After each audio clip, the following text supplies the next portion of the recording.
pratique. Il ne s'agit pas de revoir la théorie. Alors bien sûr, on s'appuie un peu sur une théorie, c'est accessible à tout le monde. À partir du moment où on est rentré à l'école d'avocat, il n'y a pas besoin davantage de prérequis que cela. Et on va suivre le parcours de quelqu'un qui se retrouverait en garde à vue, qui se retrouverait à l'instruction, qui se retrouverait ou devant le juge des enfants, tout ce qui peut être de la défense pénale, devant le défenseur des droits aussi, ou le Conseil supérieur de la magistrature. Donc tout un tas de procédures que vous serez amené à saisir si vous devenez avocat pénaliste, donc du côté des parties civiles ou de ceux qui sont mis en cause.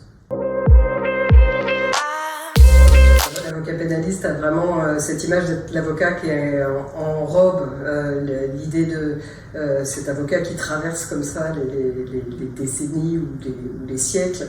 Et c'est un peu vrai, on aime bien cette image-là de l'avocat qui plaide.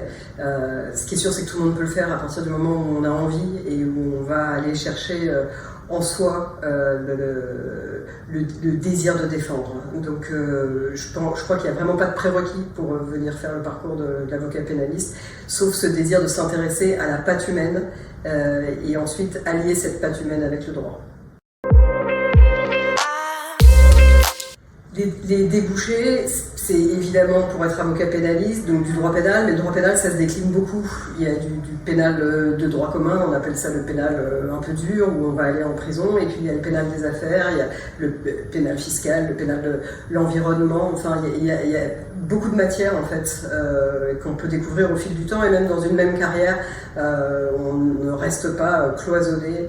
Donc c'est très ouvert, je crois, le droit pénal. Moi, on m'a beaucoup dit qu'il n'y avait pas de débouchés quand j'étais jeune. Or, il y en a, et il y en a encore plus aujourd'hui. Donc vraiment, c'est un module que je conseille.